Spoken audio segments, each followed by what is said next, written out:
Outside, the impromptu block party was growing. Mrs. Patterson had brought out a pitcher of lemonade. The teenagers from down the street were helping Sophia set up her pool decorations. Someone had brought a birthday cake. Karen realized she was crying, quiet tears that she wiped away quickly, hoping no one would notice. "I don't know how to stop," she whispered. Margaret put a gentle hand on her shoulder. "Yes, you do. You walk outside, you apologize to that little girl and her family, and you let her have her party. But the rules can be changed," Frank said firmly. "That's what board meetings are for. That's what democracy looks like." Karen looked down at the violation notice she prepared that morning, the one that would have shut down Sophia's party. Her careful handwriting outlined 17 different infractions, each with corresponding fines that would have totaled over $1,200. 17 ways to hurt an 8-year-old's birthday. She tore the paper in half. 20 minutes later, Karen Whitmore walked out of her house for the first time in hours, not to serve violations or enforce regulations, but to approach a small girl in a yellow dress who was struggling with a pool float. "Sophia?" Karen's voice was softer than anyone had heard it in years. "Would you like some help with that?" The little girl looked up with suspicious eyes. She'd heard enough adult conversations that day to know Karen was the mean lady. "It's okay," Sophia's mother, Elena, said cautiously. "I can help her." "Please," Karen said, and the words seemed to surprise everyone, including herself. "I'd like to help." Sophia handed over the unicorn float, and Karen began inflating it with the kind of focused attention she usually reserved for HOA documentation. As she worked, neighbors gradually stopped staring and went back to their conversations, though she could feel their watchful eyes. "Are you going to shut down my party?" Sophia asked with the brutal directness of childhood. Karen looked into the girl's worried brown eyes and made a decision that would change everything. "No, sweetheart. I'm going to make sure it's the best party ever." 3 hours later, Karen stood in her backyard, looking over the fence at the Rodriguez family celebration. Sophia was splashing in her pool with 6 friends, all of them screaming with joy as they played with the formerly prohibited pool accessories. The non-regulation string lights twinkled in the late afternoon sun, and the unapproved birthday banner fluttered in the breeze. Her phone rang. It was Emma, her daughter. "Mom, I saw the news. Are you okay?" Karen watched Sophia blow out 8 candles on a cake shaped like a flamingo, the same type of inflatable accessory she'd been yelling about with a megaphone 12 hours earlier. "I think I'm going to be," Karen said. "Emma, when was the last time I asked you about your life instead of giving you advice you didn't want?" There was a long pause. "I honestly can't remember, Mom." "Well, I'm asking now. Tell me everything." As her daughter began talking, really talking, for the first time in years, Karen made a mental note to draft her resignation letter from the HOA board. There would be investigations to face, legal challenges to navigate, and a lot of apologies to make. But for the first time in 3 years, Karen Whitmore felt like she might actually deserve forgiveness. Through the fence, she could hear Sophia's delighted squeal as someone pushed her on a pool float shaped like a giant donut. The sound made Karen smile, a real smile, not the tight-lipped expression she wore during HOA meetings. Tomorrow, she'd start the long process of undoing 3 years of overzealous rule enforcement. Tonight, she was going to listen to her daughter talk about her new job, her boyfriend, and her dreams for the future. But first, she was going to walk over to the Rodriguez house and ask if they needed any help cleaning up after the party. Because neighbors help neighbors, and rules, real rules, should bring people together, not tear them apart. As the sun set over Maple Ridge Drive, the sound of children's laughter echoed off houses that suddenly felt more like homes and less like perfectly maintained property investments. Karen's phone buzzed with one final notification. Someone had posted a video of her helping Sophia with the pool float, tagged with #RedemptionKaren. The comments were surprisingly kind. Maybe it wasn't too late to become the person she'd forgotten how to be. The man at the door wasn't just any process server. Karen recognized him as David Kim, a lawyer who lived 2 streets over. His presence meant this had escalated beyond neighborhood drama into potential legal territory. Mrs. Whitmore, I'm here representing the Rodriguez family. This is a cease and desist order regarding your harassment campaign, along with a formal complaint to the county regarding HOA overreach. Karen's hands trembled as she accepted the papers through the barely open door.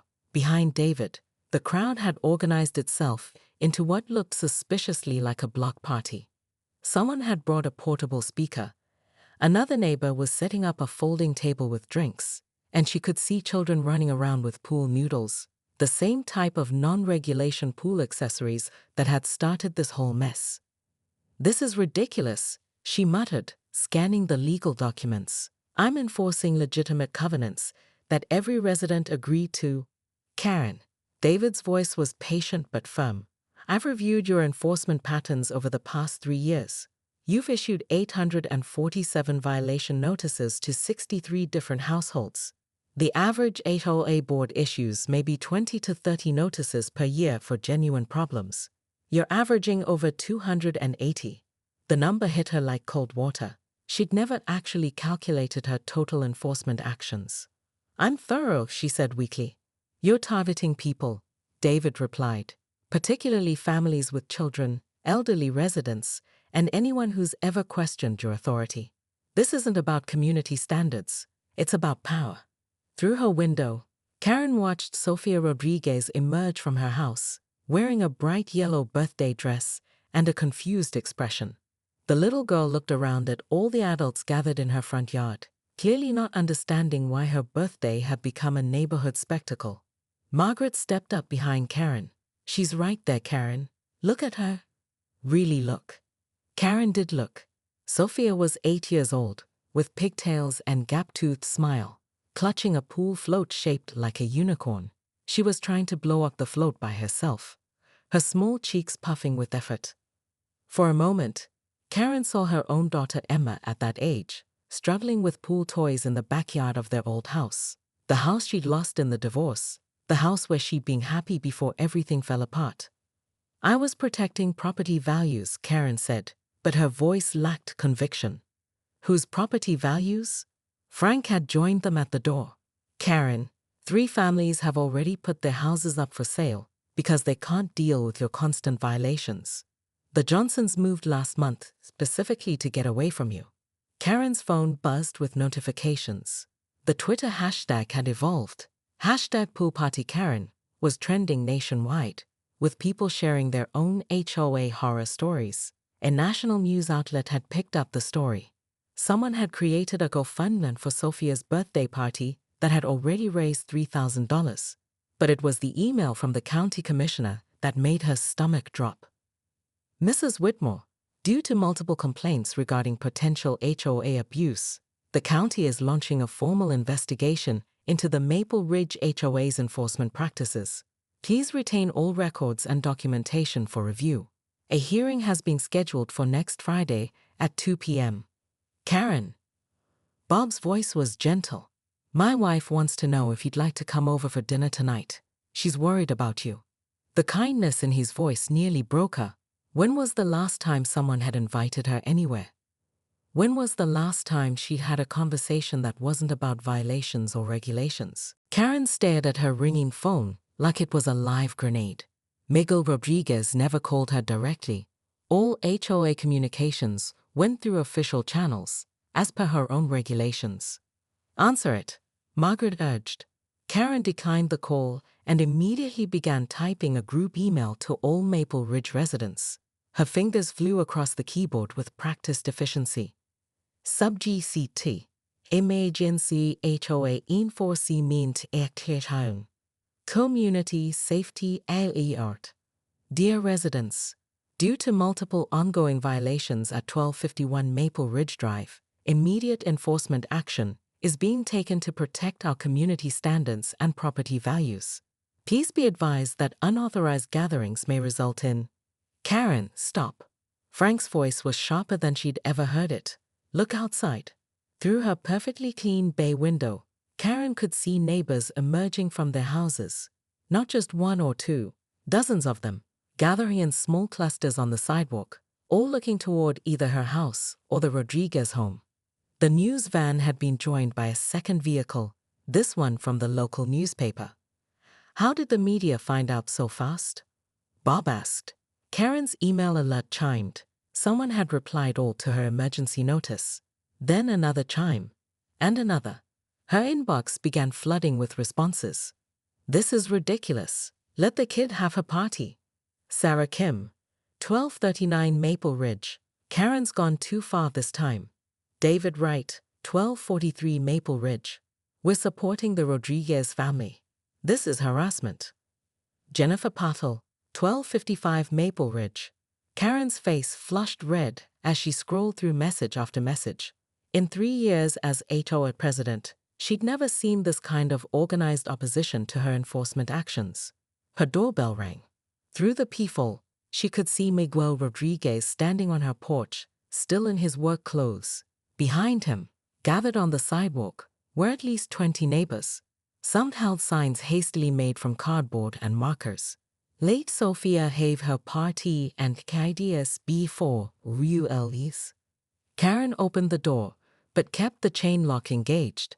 Miguel, you need to submit all communications through proper channels. Cut the bureaucratic crap, Karen. Miguel's voice was tired but firm. My daughter has been looking forward to this party for months. Her friends are coming at 2 o'clock. You want to explain to an 8-year-old why she can't have a birthday party in her own backyard? I want to explain to her why following rules matters.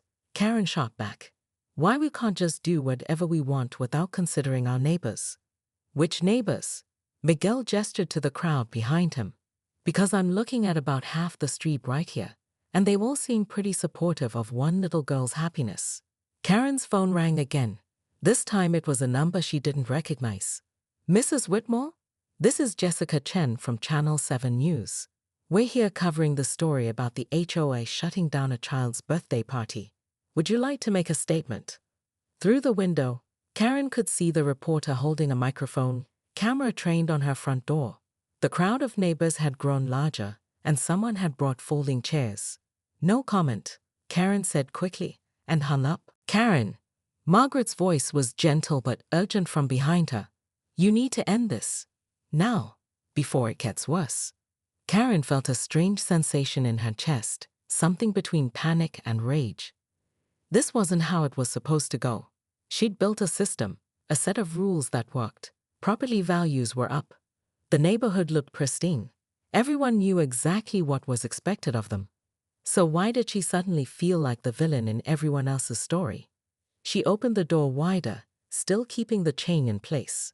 Miguel, you knew the rules when you moved here. Everyone did. If I make an exception for you, where does it end? Next week someone else wants to paint their house purple or install a giant swing set or... Listen to yourself, Miguel interrupted. You're comparing my daughter's birthday party to painting a house purple. Do you hear how crazy that sounds? Karen's neighbor from across the street, elderly Mrs. Patterson, walked up to the porch with her walker. Karen, dear, I've lived here for 37 years. I've seen this neighborhood through good times and bad, but I've never seen anything as ugly as what you're doing today.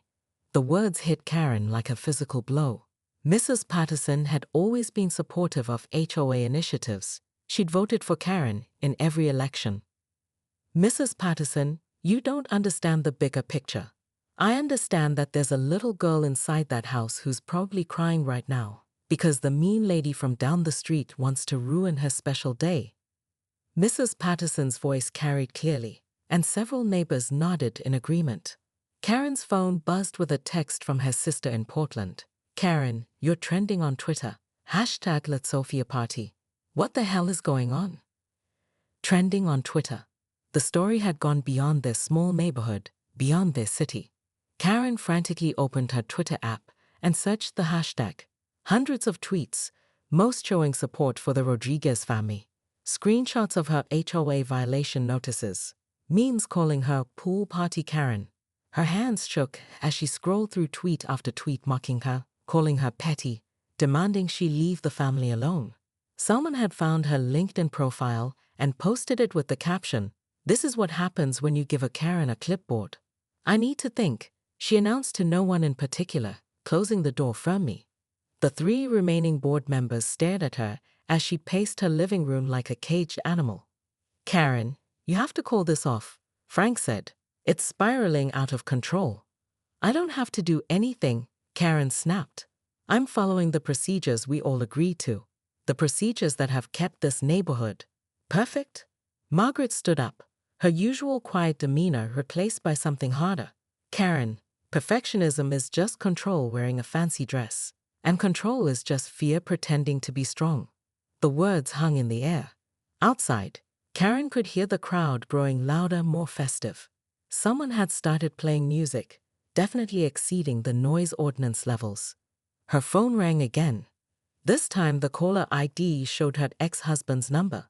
"Don't answer it," Bob warned, but Karen was already swiping to accept the call. "Richard." "Karen, what the hell is wrong with you? Emma just sent me the news link. You're harassing some poor family over a kid's pool party." Emma, their daughter, who lived 3 states away and called maybe twice a year. "This isn't about harassment, Richard. This is about maintaining standards." "No, Karen. This is about you needing to control everything around you because you can't control the fact that your own family fell apart." The line went dead. Karen stood frozen, phone still pressed to her ear, as the full weight of the situation crashed over her. Outside, a child's laughter drifted through her windows, probably Sofia Rodriguez, who should have been celebrating her 8th birthday instead of wondering why the neighborhood's rule lady wanted to destroy her special day. For the first time in 3 years, Karen Whitmore, president of the Maple Ridge HOA, wasn't sure what to do next. The doorbell rang again, and this time when she looked through the peephole, she saw something that made her blood run cold. A man in a suit holding an official-looking envelope. Karen Whitmore stood in her bathrobe at 6:47 a.m., clutching a megaphone she'd borrowed from the neighborhood watch supplies, shouting at the Martinez family's inflatable pool float shaped like a giant flamingo. "Vioatir notice CVN-4 ALPHA." She bellowed through the device, her voice echoing off every house on Maple Ridge Drive. "Anapiru vidi rituri a shonel wota ACCSSORA in Celia VU of Pubilic Clavo OUGFAL." The flamingo bobbed mockingly in the pre-dawn breeze. Mrs. Martinez appeared at her window in her nightgown, looking bewildered. "Karen, it's not even 7 in the morning. The HOA covenant doesn't recognize time zones, Linda." Karen adjusted her reading glasses and consulted the laminated violation handbook she kept clipped to her bathrobe pocket. Section 4.27 clearly states that all pool accessories must be submitted for Architectural Review Committee approval 14 business days prior to deployment. This was Karen's domain. As president, vice president, secretary, and self-appointed enforcement officer of the Maple Ridge Homeowners Association, she transformed their quiet suburban neighborhood into what she proudly called a model of residential excellence. Others used different words. Her phone buzzed with an emergency text from Bob Chen at 12:47 Maple Ridge. "Karen, you need to see this. Rodriguez family. Now." Karen's pulse quickened. Bob only used capital letters for the most serious violations. She lowered the megaphone and marched 4 houses down, her fuzzy slippers slapping against the pristine sidewalk she'd personally pressure-washed last weekend. What she saw made her nearly drop her violation handbook. The Rodriguez family had not only installed a pool without HOA approval, but had decorated it with multicolored pool noodles, 3 different types of floats, and string lights that weren't the regulation warm white specified in subsection 12(b) of the lighting ordinance. Worse yet, there was a banner hanging from their fence that read Sophia's 8th birthday BAsh. Say to your day 2 p.m. "This ends today," Karen muttered, speed dialing every HOA board member. Within 30 minutes, she'd assembled an emergency meeting in her living room. Bob Chen sat nervously on her beige sofa, clutching his coffee mug. Margaret Steele, the neighborhood's reluctant treasurer, kept checking her watch. Frank Morrison, their only other board member, looked like he'd rather be anywhere else. "The Rodriguez situation represents a clear and present danger to our property values," Karen began, pacing in front of her perfectly arranged bookshelf. They've installed an above-ground pool without architectural review, used non-compliant decorative elements, and scheduled a gathering that exceeds our noise ordinance parameters. Karen, Frank interrupted, it's a kid's birthday party. Sophia's a sweet little girl. Sweet little girls don't exempt families from HOA regulations, Frank. Karen pulled out a thick folder labeled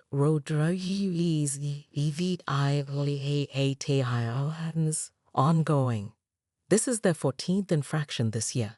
Unauthorized fence staining, improper garbage bin placement, and don't get me started on the Halloween decorations. Margaret shifted uncomfortably. What exactly are you proposing? Karen smiled, the same smile she'd worn when she'd successfully banned garden gnomes from the neighborhood. We shut it down. Today, before the party. You can't shut down a child's birthday party, Bob protested. Watch me. Karen opened her laptop and began typing. Emergency cease and desist order, effective immediately. Bob, you'll serve it as our compliance officer. Margaret, calculate the fines. Pool installation without permit, decorative violations, and noise ordinance pre-violation. Pre-violation. Frank looked confused. They're planning to violate our noise ordinance. I can fine them preemptively. The room fell silent except for Karen's aggressive typing. She'd spent 3 years perfecting the HOA's enforcement procedures, transforming their once casual neighborhood association into what she considered a precision instrument of residential harmony. Karen, this is going too far, Margaret said quietly. It's one little girl's birthday. Karen's fingers froze over the keyboard. She looked up at Margaret with the expression she usually reserved for people who dared to plant non-HOA-approved flowers. Too far? Margaret, do you remember what this neighborhood looked like before I took charge? Pink flamingos, mismatched mailboxes, children's toys scattered across lawns like some kind of suburban wasteland. She stood up, her voice rising. I've created something beautiful here, something valuable. And I won't let one family's disregard for our standards destroy everything I've built. Frank stood up abruptly. I'm not being part of this. Karen, you've lost perspective. Perspective? Karen laughed. But there was no humor in it. My perspective is that we have rules for a reason. My perspective is that I've increased every property value on this street by 15%. My perspective is that. She stopped mid-sentence, staring out her front window. A news van had just pulled up across the street, and a reporter was getting out with a camera crew. Oh God, Bob whispered. Did you call the media? Karen hadn't. But as she watched the reporter walk toward the Rodriguez house, she realized this was about to become much bigger than one little girl's birthday party. The question was, would she double down or back down? Her phone rang. The caller ID showed Rodriguez Manuel.